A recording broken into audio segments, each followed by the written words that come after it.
إن الحمد لله نحمده ونستعينه ونستغفره ونعوذ بالله من شرور أنفسنا ومن سيئات أعمالنا من يهده الله فلا مضل له ومن يضلله فلا هادي له وأشهد أن لا إله إلا الله وأشهد أن محمدا عبده ورسوله أما بعد.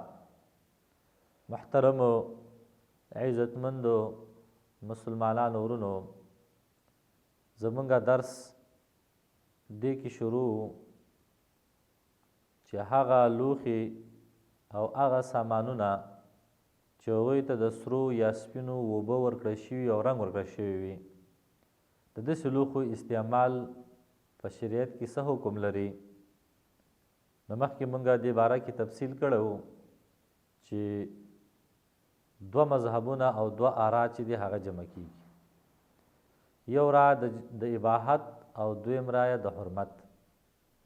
څوک چې د اباحت قایل وه لکه احناف او دارنګه بعضې قولونه د مالکیانو، د هغوی دپاره استدلال او دلایل په تیر شوو مواعظو کې مونږ بیان کړی و. نن به اول د هغه چا دپاره دلیل ذکر کوو چې هغه قائل دي د حرمت. دوی مذهب هغه دا و چې استعمال د داسې لوښو چې هغه ته د سپینو یا د سرو رنګ ورکړل شوی وي او د هغو اوبه ورکړل شوي وي، وایي د دې استعمال څه دی؟ هغه د حرمت قایل وه. د هغوی دپاره دلیل هغه دا دی. عبدالله ابن عمر رضی الله عنه نه نقل دی، هغه فرمایي وین رسول الله صلی الله علیه وسلم قال، وی نبی صلی الله علیه وسلم وفرمایل هغه څوک چې هغه څکل وکړي په لوښو د سرو یا سپینو کې یا د دې یو شی وي، څه حصه د سرو او سپینو وي، دی په حقیقت کې داخلوي خپل خیټې ته اور. ګورئ په دې حدیث کې نبی اکرم صلی الله علیه وسلم سخت وعید او زورنه بیان کړي هغه چاته چې هغه د سرو او سپینو لوښي استعمالوي یا هغه لوښي چې سره او سپین پکې استعمال شوي وي. او دغسې وعید چې نبی صلی الله علیه وسلم چاله ورکوي په کوم مسله کې، نو معلومیږي چې هغه څه وي حرام وي، شارع د وجې نه هغه حرام وي، ځکه دغسې وعید ورکوي. که چېرته حرام نه وی نو داسې وعید بیا پکې نه و. او دویم دلیل د دوی دپاره د حرمت هغه دا بیانوي، وی اصل وجه د حرمت د سرو او سپینو څه ده؟ هغه دا د علت دا دی چې دا کار د متکبرینو او د اسراف کوونکي دی یو، او دویم په دې سره د فقیر او مسکین زړه چې دی دغه کسر او ماتوالی راځي. او وای دغه علت لکه څنګه چې په هغه کې موجود دی چې د عینهي ټوټل د سرو او سپینو جوړ شوی وي، لکه څنګه چې هغو کې د علت دی، وای دغه علت په هغه لوښو کې موجود دی چې د سرو او سپینو رنګ ورکړی شوي، د هغو اوبه په استعمال شوي وي او د لرې نه سره او سپین ښکاري، دا علت په دې کې موجود دی. نو دا وایي څه دي؟ حرام دي. لیکن راجح غوره قول په دې قولینو کې، په دې مذهبینو کې کم یو دی؟ غوره قول هغه دا معلومیږي چې مذهب اول قول غوره دی.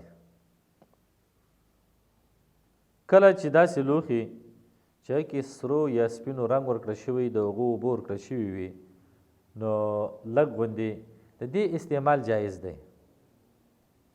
لږ دا مطلب چې ته دا ویلې کې نو سره ته جدا کېږي نه په اور سره، او دا څوک اسراف هم نه شمېري، او په دې ته څوک سره او سپین وایي هم نه، نو د دې استعمال کې څه مشکل نشته دی. ځکه چې دا د سرو او سپینو حکم ځکه نه اخلي چې حقیقت کې دا د سرو او سپینو په قیمت باندې نشي خرڅېدلی. هر چا ته پته ده چې دا نقلي دي او اصلي نه دي، سر رنګ د سرو او سپینو ورکړل شوی دی. نو د هر څوک چې په دې باندې پوهېږي نو ځکه دا حکم د سرو او سپینو نشي اخیستلی. راجع دا ده که داسې لوښي استعمال شي نو انشاءالله په دې کې به ګنجایش وي، باقي والله تعالی اعلم. دویمه مسله هغه دا ده چې د داسې لوښو خرڅول څنګه دی چې هغوی باندې سره او سپین رنګ ورکړل شوي وي او هغه اوبه ورکړل شوي وي، د داسې لوښو استعمال دا څه حیثیت لري؟ د داسې لوښو خرڅول څه حکم لري؟ مخکې د استعمال خبره وه، اوس هغه د خرڅولو خبره شو.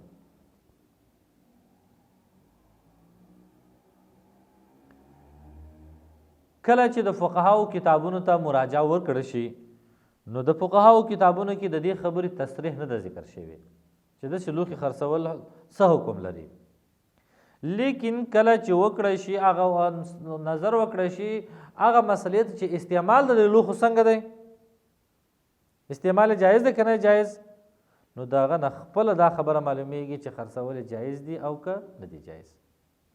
ځکه هغه څوک چې هغه استعمال د داسې لوښو جایز ګڼي او مباح ګڼي چې هغه د سرو او سپینو اوبو ورکړل شوي او رنګ ورکړل شوي وي، نو هغه خرڅول هم جایز ګڼي.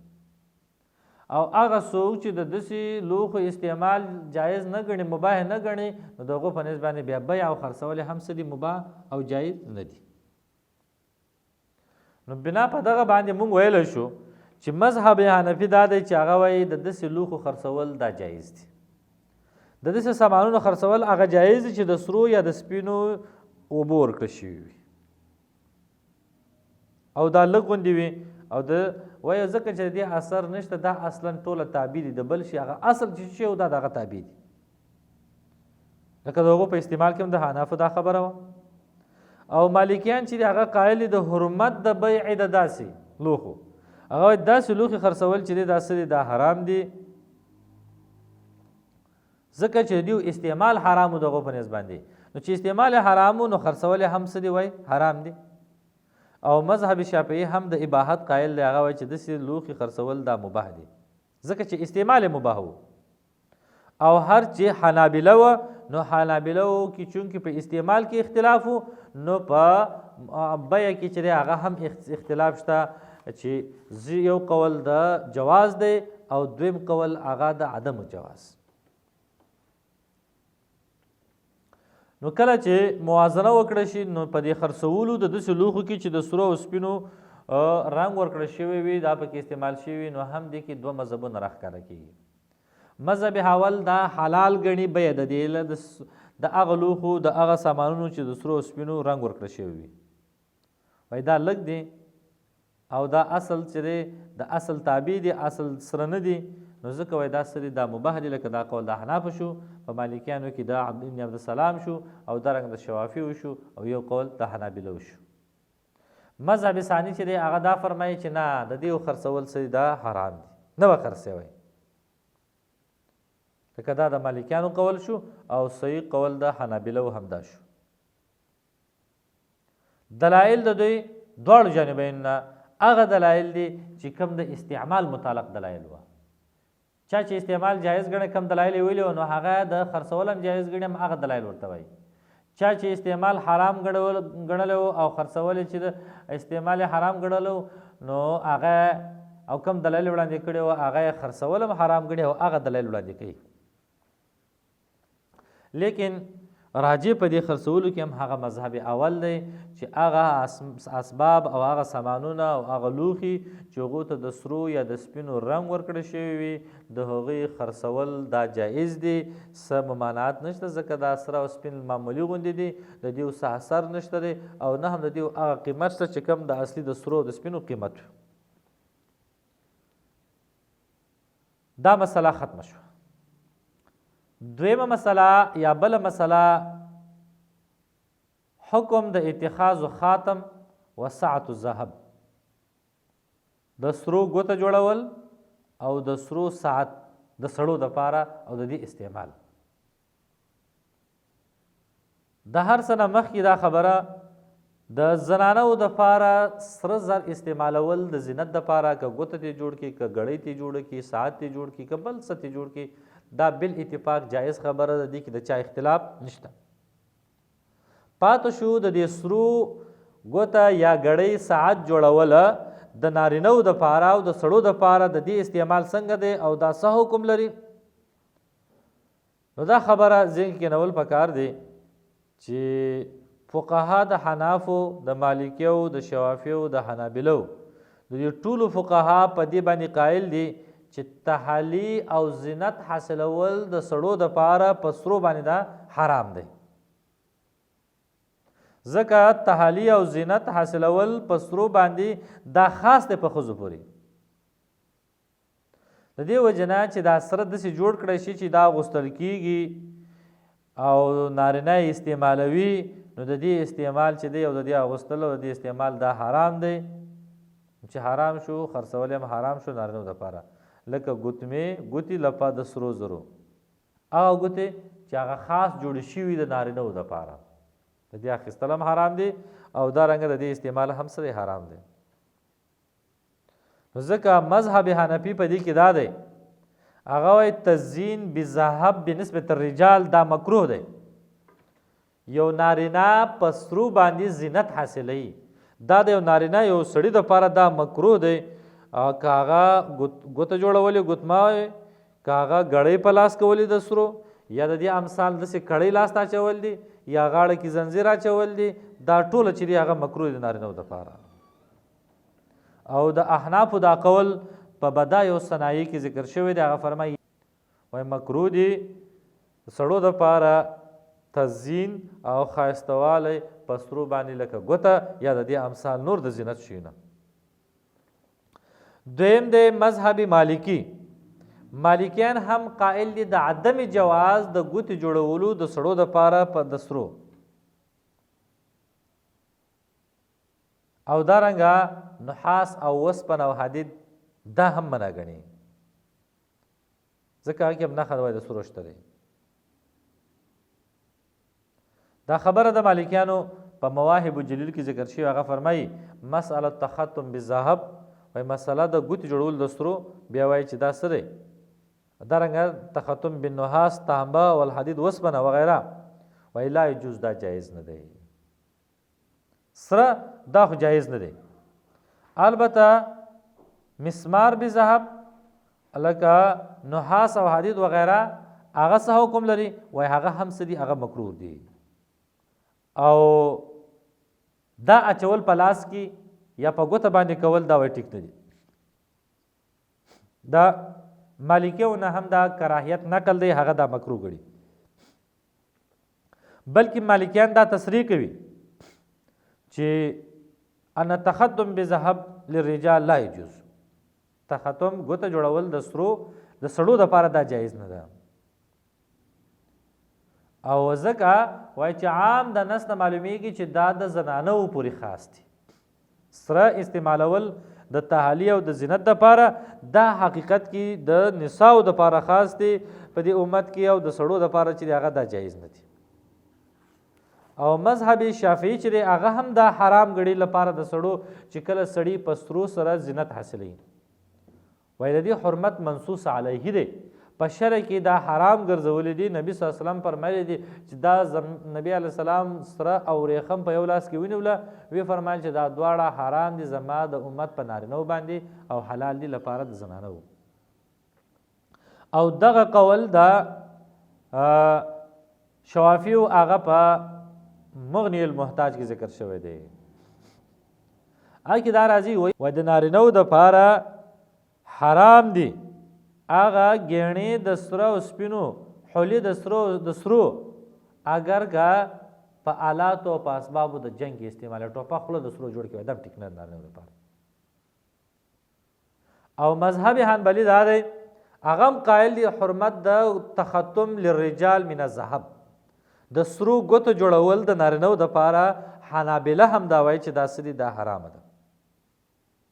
اگر که معمولي غوندې کې وړه کړۍ جوړه کړي دم صحیح نه ده. کشف القنا کې د دوی قول ذکر دی، وایي وکذلک یباح فص الخاتم جوهره ولو بلغ ثمنها مما بلغ ويحرم ذهبا ولو كان يسيرا. وایي دارنګه مباح د فسح د خاتم غمی د جوهرونه، خو ويحرم ذهبا سره چې دي هغه حرام دي ولو كان يسيرا اگر که لږ وي. دا قول دا چا دی؟ دا د حنابلو دی. نو ظاهره دا د څلور واړه مذهبونه د دې د حرمت قایل دي. او موازنه هم دا کېدلی شي چې عام اهل العلم او ټول فقها هغه دا ګڼي چې د سرو زرو ګوتمه یا ګوته جوړول د نارینهو دپاره دا ټیک نه ده، دا حرام ده.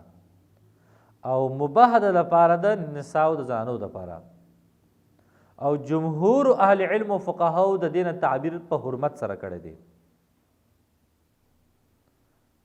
ځکه یو نیم بعضو کسانو حکم په کراهت سره کړی دی بعضې وایي چې دا مکروه دی لیکن جمهور وایي چې تختم او ګوته جوړول د سرو دا څه دی دا حرام دی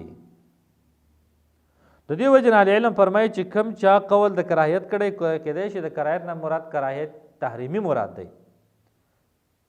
کراهیت تنزیهي نه دی لکه څنګه د جمهور فقهاو رایه دا ده چې سرو ګوته جوړول د نارینهو دپاره دا حرام دي نو کوم قول چې د کراهیت چا نه وتی دی هغه قول چې دی هغه هم کراهیت تحریمي مراد دی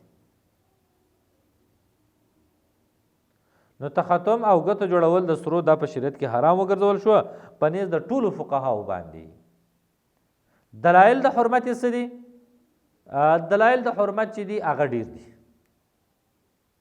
یو حدیث دی د ابي موسی اشعری رضی الله عنه هغه فرمایي وای ان رسول الله صلی الله علیه وسلم قال نبی علیه السلام و فرمایل حرم لباس الحریر والذهب على الذکور امتی واحل لاناثهم رسول الله صلی الله علیه وسلم دا فرمایلی و چې وریخم او دارنګه سره دا زما د امت د نارینهو دپاره حرام دي او د زنانو دپاره حلال دي نو دا روایت بالکل صریح روایت دی په دې خبره باندې چې سره او ریخم دا د نارینهو دپاره حرام دي دا به نه استعمالوي دویم حدیث د ابي هريره رضی الله عنه دی هغه هم فرمایي هغه کې دا راځي وایي نبي صلی الله علیه وسلم چې دی نهى عن خاتم الذهبي رسول الله صلی الله علیه وسلم منع کړی دا د سرو د ګوتو استعمالول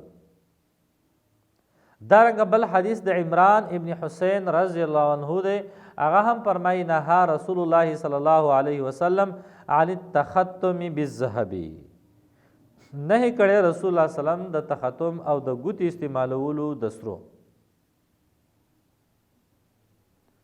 او دارنګه په روایت د عبد الله ابن عباس رضی الله عنه کې راځي هغه فرمایي رسول الله صلی الله علیه وسلم ولیدوله یو خاتم د سرو په لاس د یو سړي کې فنزعه وطرحه هغه ویستله او وایرتوله او یو فرمایل چې یعمد احدکم الى جمرة من نار فیترها فی یده قص کې یو کس تاسو هغه سکروټې د ورته چې هغه په لاس کې اچولې ده دې ته قص کوي فقیل الرجل بعد ما ذهب رسول الله صلی الله علیه وسلم هغه سړي ته چا وویل چې هغه سړي خو وارتوله رسول الله ته وارتوله چا ورته وویل چې رسول الله لاړه چې راوایخله خرڅ یې که فایده ترې واخله هغه په جواب کې وله هم صحابي و دغه ایمان هم مضبوط وایي قسم په الله زه به هېڅکله دا راوانخلم هغه چې رسول الله دا غورځولې وه نو دا روایتونه ټوله په دې باندې دلیل دی چې تحلي او زینت حاصلول د سړو دپاره په سرو باندې که هغه د سرو ګوته جوړول دي که د سرو کړۍ بنګړۍ جوړول دي که ساعت جوړول دي که غاړه کې زنځیر اچول دي او که هر څه د سرو دا د نارینهو دپاره په شریعت کې حرام دي او دا ممنوع دي البته نارینه که ګوته جوړوي نو د سپینو ګوته جوړولی شي رسول الله صلی الله علیه وسلم د سپینو ګوتو جوړول خپل هم جوړه کړې وه او د دې اجازه یې ورکړې وه هذا واخر دعوانا ان الحمد لله رب العالمین